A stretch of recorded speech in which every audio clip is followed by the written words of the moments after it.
Hello everyone, आज हम लोग पढ़ेंगे diversity in living organisms. Welcome to Sabka Topper. अब मैं आपको बता देती हूँ, आपका चैप्टर 7th है डाइवर्सिटी इन लिविंग ऑर्गेनिजम्स। आपकी एनसीईआरटी साइंस की जो बुक है उसका चैप्टर 7th, और आपके बायोलॉजी सेक्शन से 3rd चैप्टर है डाइवर्सिटी इन लिविंग ऑर्गेनिजम्स। इससे पहले सेल्स और टिश्यूज़ को जो है हमने डिस्कस कर लिया है आपके बायोलॉजी पोर्शन से। तो ये चैप्टर जो है basically diversity in living organisms, ये चैप्टर इंटरेस्टिंग है लेकिन बच्चों को टफ़ लगता है। उसके पीछे कुछ जो है ना बेसिक वो है कि ये चैप्टर थोड़ा सा नेम्स प्रोनाउंसिएशन के कारण थोड़ा सा हार्ड लगता है, लेकिन ये बहुत इजी चैप्टर और बहुत इंटरेस्टिंग चैप्टर है। अगर तुम्हें प्रॉपर टेबल्स पता हो, प्रॉपर तरीके से चीज़ें पता हो, तो वो मैं तुम्हें बता दूंगी, उसके लिए तुम बेफिक्र रहो। और साथ में डाइवर्सिटी इन लिविंग ऑर्गेनिज्म, सबसे पहले जो है ना ये चैप्टर एक्चुअली इंपॉर्टेंट इसलिए भी है, एक तो आपको अभी पढ़ना ही है और साथ में 11th में ऐसा ही चैप्टर आता है। ठीक है, 11th की जो बायोलॉजी की बुक है उसका फर्स्ट 2 चैप्टर्स इसी चैप्टर पे बेस्ड हैं। तो अगर ये चैप्टर तुमने अच्छे से पढ़ लिया, तुम्हें अच्छे से समझ में आ जाए, तो तुम्हें 11th में बहुत जो है डिफ़िकल्टी नहीं होती उन चैप्टर्स में। और बिल्कुल इतना ही है, थोड़ा सा कंटेंट ज़्यादा होता है, वो बिल्कुल ग्रास्प हो जाता है उस समय। तो इसके लिए तुम्हें जो है सबसे पहला तो मेरा यही सजेशन है चैप्टर को बिगिन करने से पहले कि जो पीछे की वीडियोज़ हैं उनको तो देखो ही, साथ ही साथ में चैनल को सब्सक्राइब करो, शेयर करो, लाइक करो, कमेंट करो, ताकि जो है तुम्हें बेस्ट कंटेंट मिलता रहे। ठीक है, हमारे साथ जो है एनसीईआरटी कंप्लीट करेंगे हम, उसके बाद और कंटेंट जो भी अपलोड होगा, जो भी टेबल्स वगैरह मैंने बता रखी है, जो बच्चे पहले से जुड़े हुए हैं उनको पता है, हर एक वीडियो में एक टेबल मिलती है, हर एक वीडियो में कोई ना कोई ऐसा कंटेंट मिलता है जो बहुत नेसेसरी है। और कुछ ऐसी चीज़ें मैं बताती हूँ जो एनसीईआरटी में आई थिंक नहीं होती, या उस तरह से होती है कि हम उसको लुक ओवर कर देते हैं, हमको समझ नहीं आता, हम उसको छोड़ देते हैं। तो मैं वो चीज़ें भी बताती हूँ। ठीक है, तो जो न्यू कमर्स हैं उनको तो सब्सक्राइब करना है चैनल को। ठीक है, तभी उनको सब कंटेंट, वो सारी चीज़ें पता चलेंगी।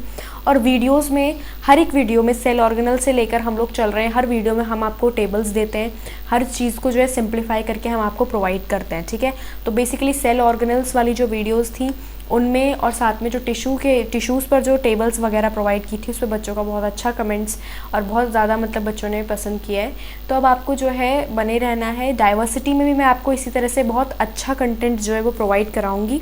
हम स्टार्ट करते हैं इस चैप्टर को। डाइवर्सिटी का क्या मतलब होता है, यहाँ से हम बिगिन करेंगे चैप्टर। डाइवर्सिटी, डाइवर्स वर्ड हम सब ने सुना है, डाइवर्स एक इंग्लिश वर्ड है। भिन्न भिन्न तरह की चीज़ें होती है लिविंग ऑर्गेनिजम्स। भले ही हम लिविंग ऑर्गेनिजम्स है, हमारे दिमाग में सिर्फ हम आ जाते हैं ह्यूमन बींग्स, लेकिन हमें पता है कि लिविंग ऑर्गेनिजम्स कितने हैं।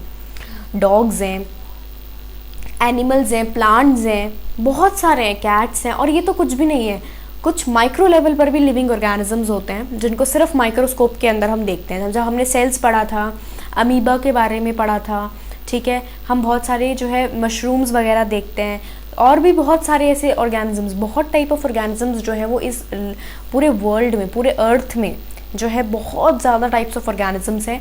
उनको अभी तक हम प्रॉपरली क्लासीफाई भी नहीं कर पाए। मतलब एक तरह से देखा जाए तो हमने अभी सारे के सारे ऑर्गेनिजम्स को क्लासीफाई नहीं किया है। अभी भी ऐसा माना गया है कि कुछ ऐसे ऑर्गेनिजम्स, या अभी भी बहुत ज़्यादा, मतलब हर तरह की हैबिटेट में क्योंकि वो रहते हैं जहाँ पे अभी तक ह्यूमन नहीं पहुँच पाया, या वहाँ की स्टडी अभी चल रही है, तो उस चीज़ से ये माना जाता है कि ये अभी अनलिमिटेड स्टडी। और हम देखते ही रहते हैं कि कोई ना कोई नया वायरस आ जाता है, कोई चीज़ नई आ जाती है, कोई कुछ हो जाता है।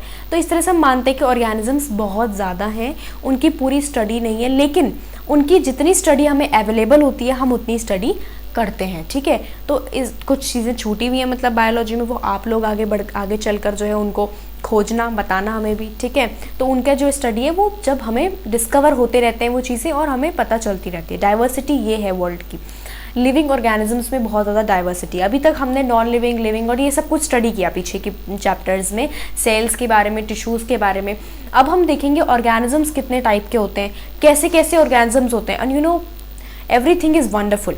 ठीक है, तुम अगर देखोगे तो तुम्हें खुद लगेगा कि कितने ज़्यादा टाइप के ऑर्गेनिजम्स हैं, मतलब प्लांट्स से, एनिमल्स से, मतलब अलग अलग मिक्स वाले भी होते हैं जो प्लांट्स की तरह भी वर्क करते हैं, एनिमल्स की तरह भी वर्क करते हैं। तो जब हम इसको स्टडी करते हैं तब हमें सब पता चलता है। इसमें सबसे इंपॉर्टेंट चीज़ आती है क्लासिफिकेशन। अब मैं इसलिए तुम्हें पहले ही बता रही हूँ ताकि तुम्हें थोड़ा बहुत फेमिलियरिटी हो जाए, क्योंकि ये चैप्टर ही फेमिलियर नहीं होता कि है क्या ये चैप्टर। तो जब थोड़ा सा पता चल जाएगा तो तुम्हें समझने में आसानी होगी। देखो अब क्लासिफिकेशन क्या होता है, बेसिकली क्लासीफाई करना क्यों इम्पॉर्टेंट है, इस पर एक सिंपल सी बात समझ लो। हम किसी एक बुक को पढ़ सकते हैं, हमने किसी एक चीज़ को पढ़ा, बाय द वे जैसे हमने किसी एक प्लांट के बारे में स्टडी कर लिया, ठीक है, लेकिन क्या एक इंसान अपनी पूरी लाइफ में सारे प्लांट्स, एनिमल्स, सारे के सारे लिविंग ऑर्गेनिजम्स माइक्रोस्कोपिक लेवल पर, है ना, जाइंटिक लेवल पर, हर एक लेवल पर है, एलिफेंट, जिराफ, हर एक ऑर्गेनिज्म को स्टडी कर सकता है? ये पॉसिबल नहीं होता, ठीक है। तो बेसिकली यही चीज़ होती है। और जो न्यू आ रहे हैं उनको स्टडी करना, तो सबको हम स्टडी नहीं कर सकते, अपनी पूरी लाइफ हमारी बीत जाएगी, बट हम इतने सारे ऑर्गेनिजम्स को स्टडी नहीं कर सकते, इसीलिए हम क्लासिफिकेशन करते हैं। तो आई थिंक इतना इंट्रोडक्शन तुम्हें समझ में आ गया होगा। अब मैं बता देती हूँ इस वीडियो लेक्चर में हम कितना कवर कर सकते हैं डाइवर्सिटी इन लिविंग ऑर्गेनिजम्स पे।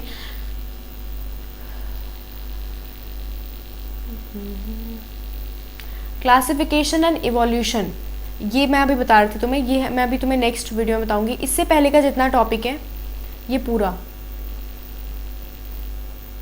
चलो अभी तुम्हें इंट्रोडक्शन देती हूँ, काफ़ी लंबा जाएगा इसका introduction. What is the basis of classification, इस पर सेपरेट वीडियो नेक्स्ट बना दूंगी, ठीक है।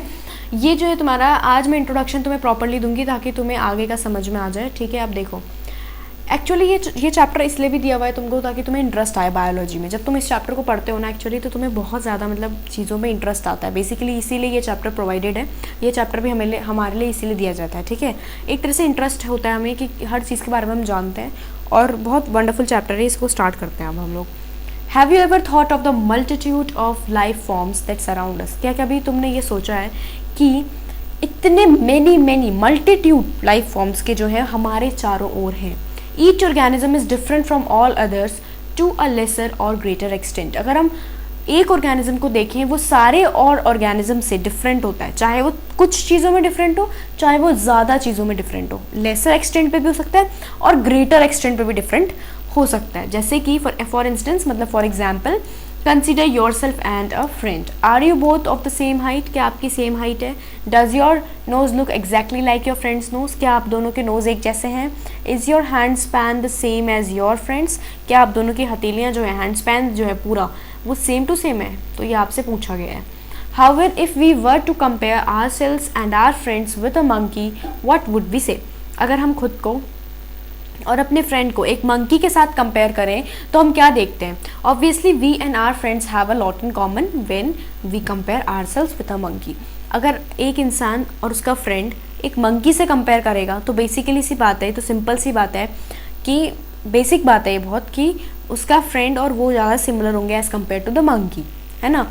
But suppose we were to add a cow to the comparison, और हमने इसमें काउ भी ऐड कर दिया, we would then think that a monkey has a lot more in common with us, है ना। फिर हम क्या देखेंगे कि जो मंकी है उसमें ज़्यादा हमारे साथ सिमिलैरिटी है ना, देन द काउ, जो काउ है उससे ज़्यादा सिमिलैरिटी मंकी और हमें हो जाती है उस सिचुएशन में।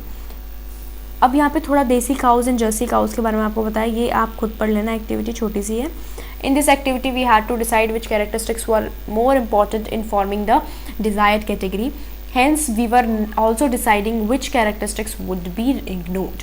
Now think of all the different forms in which life occurs on earth. अब आपको क्या कहा गया है कि आपको वो सारे different forms को think करना है जिसमें life occur करती है। कितने forms हैं? बहुत ज़्यादा हैं।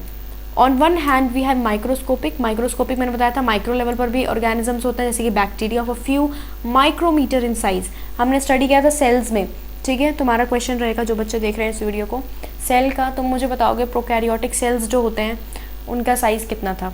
फटाफट, एनसीईआरटी में है और मैंने बताया भी है तुमको, स्टडी किया है हमने सेल्स में। फटाफट कमेंट करेंगे जो बच्चे देख रहे हैं, मैं फास्ट एंड फ्यूरियस कमेंट जो है उसका वेट कर रही हूँ तुमसे। While on the other hand we have blue whale and redwood trees of California approximate size of 30 metres and 100 metres respectively. अभी इतने ज़्यादा बड़े हैं, 30 मीटर्स 100 मीटर्स, लेकिन यहाँ अगर हम माइक्रोस्कोपिक बैक्टीरिया बहुत ही कम माइक्रोमीटर्स में, है ना, माइक्रोमीटर्स में जो है ये होता है। Some pine trees live for thousands of year, कुछ पाइन ट्रीज ऐसे होते हैं जो थाउजेंड्स ऑफ ईयर्स तक जो है वो जिंदा रहते हैं। While insects like mosquitoes die within a few days, लेकिन हम जैसे इंसेक्ट्स की अगर बात करें तो मस्किटोज जैसे इंसेक्ट्स जो होते हैं वो कुछ ही दिनों में मर जाते हैं। Life also ranges from colourless और even transparent worms to brightly coloured birds and flowers. अगर लाइफ की आपको बस बताया गया किस तरह से डाइवर्सिटी को हम क्या बता रहे हैं ना, कि उनकी एज में कितना डिफरेंस है, हर ऑर्गेनिज्म में डिफरेंस है।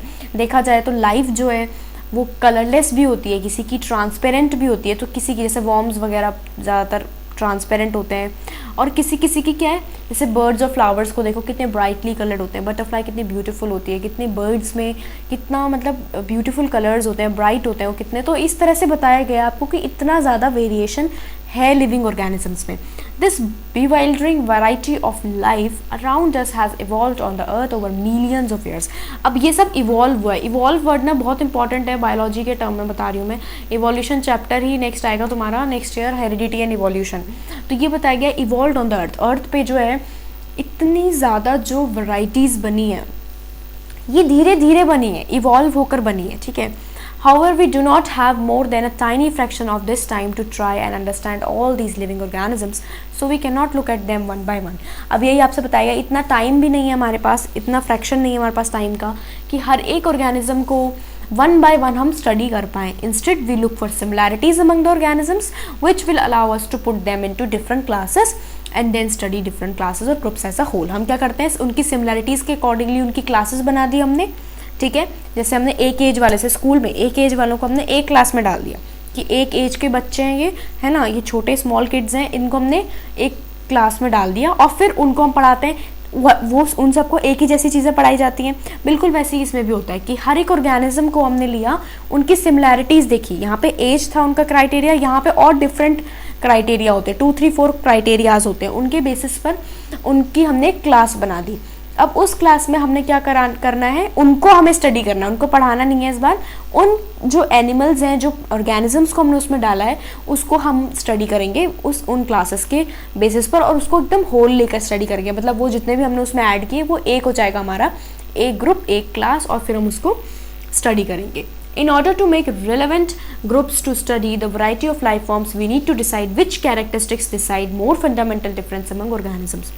अब ये देखा जाता है कि अब कौन सा कैरेक्टरिस्टिक सबसे बेस्ट होगा, किसके बेसिस पर ऑर्गेनिजम्स को हमें डिवाइड करना है, कौन सा कैरेक्टरिस्टिक जो है फंडामेंटल है, ज़्यादा बेसिक है, ज़्यादा इंपॉर्टेंट है अगर हमें ऑर्गेनिजम्स को डिफ्रेंशिएट करना है तो, है ना। वहाँ तो हमने एज ले लिया, वो सबसे अच्छा फैक्टर है। अब अगर हम उसकी जगह पर हाइट ले लेते कि हाइट के बेसिस पे कर दो, है ना, तो वहाँ वो गड़बड़ी हो जाती। तो वहाँ जब हमने स्कूल की क्लासेस डिवाइड की तो हमने एज को ही सबसे अप्रोप्रिएट फैक्टर माना, जो एक तरह से ठीक भी है। अगर हम उसकी जगह पर किसी की हाइट के अकॉर्डिंगली उसे क्लासीफाई कर देते तो वो गलत हो जाता, किसी की फीडिंग हैबिट्स के अकॉर्डिंगली क्लासीफाई कर देते तो वो गलत हो जाता। तो फंडामेंटल देखना पड़ता है कि कौन सा डिफरेंस सबसे इंपॉर्टेंट होगा, सबसे ज़्यादा फंडामेंटल होगा ऑर्गेनिजम्स के लिए। तो यहाँ पर भी यही बताया गया कि हमें वो कैरेक्टरिस्टिक जिस पे हम क्लासीफाई करेंगे वो बहुत सोच समझ के लेना पड़ता है। This would create the main broad groups of organisms. अब देखो, within these groups smaller subgroups will be decided by less important characteristic. पहले एक ब्रॉड कैरेक्टरिस्टिक कोई ले ली, उसमें हमने ग्रुप्स बना दिए, फिर उन ग्रुप्स में भी डिफरेंस तो होंगे ना। अब जरूरी थोड़ा कि अगर हमने 2 चाइल्ड को ले लिया, 2 चिल्ड्रन को अगर हमने ले भी लिया बाय द वे, और वो दोनों चिल्ड्रन जो है एक ही क्लास में हैं अकॉर्डिंग टू देयर एज, लेकिन उन दोनों में डिफरेंस तो कुछ होगा। तो उससे अकॉर्डिंगली ये भी बताया गया है कि उनके अंदर जितने भी ऑर्गेनिजम्स हैं, है ना, उनके अंदर कोई ना कोई डिफरेंस तो होगा। तो उस डिफरेंस के बेसिस पे फिर उनके सब ग्रुप्स बना दिए जाते हैं, है ना। जैसे कि 100 में क्या किया जाता है, 20-20 के ग्रुप्स बना दिए कि 20 ऑर्गेनिजम्स के एक 100 का क्लास बना दिया, ठीक है, जैसे हमने डिस्कस किया। फिर उनमें 20-20 के ग्रुप्स बना दिए कि 20 बच्चे जो हैं या 20 ऑर्गेनिजम्स इस तरह के, 20 इस तरह के, 20 का मोड ऑफ न्यूट्रिशन ऐसा है, 20 के सेल्स ऐसे हैं। तो इस तरह से जो है सब डिवीजन किया गया है, सब ग्रुप्स बनाए गए हैं कैरेक्टरिस्टिक्स को स्टडी करने के लिए। अब मुझे लगता है इंट्रोडक्शन तो आपको अच्छे समझ में आ गया है, ठीक है। अगर आपको हमारी वीडियो अच्छी लगी तो do subscribe, like, share and comment, क्योंकि मेहनत है हमारी और आपको इतना कंट्रीब्यूशन करना तो आपका बनता ही है कि आप सब्सक्राइब करो चैनल को। ये आपका इंट्रोडक्शन था, बेसिकली ये इसलिए प्रोवाइडेड किया गया है ताकि आपको चैप्टर में इंटरेस्ट आए, डाइवर्सिटी के बारे में, और बर्डन लेके मत चलना इस चैप्टर को, मेरे साथ बने रहो, ठीक है। मैं जैसे जैसे अपलोड करूँगी वीडियोज़ तो मैं मिलती रहेंगी, और मैं बता रही हूँ बहुत ही अच्छा चैप्टर जाएगा ये। मैं तुम्हें बहुत सारे टेबल्स वगैरह देने वाली हूँ, जिस तरह से मैं कीवर्ड्स, निमोनिक्स और टेबल्स पहले भी पीछे भी प्रोवाइड किया है मैंने तुम्हें, ठीक है, उसी तरह से इसमें भी बेसिस ऑफ क्लासिफिकेशन में भी, और आगे भी जहाँ जहाँ जो चीज़ इंपॉर्टेंट होगी बेटर होगी लर्न करने में, वो सब प्रोवाइड होती रहेगी, ठीक है। तो what is the basis of classification, ये हम नेक्स्ट वीडियो में पढ़ेंगे। इसमें हम कुछ बेसिस पढ़ेंगे जिसके अकॉर्डिंगली हम क्लासीफाई करते हैं, फिर हम नेक्स्ट में पढ़ेंगे क्लासिफिकेशन एंड इवोल्यूशन। तब तक के लिए keep studying and thank you.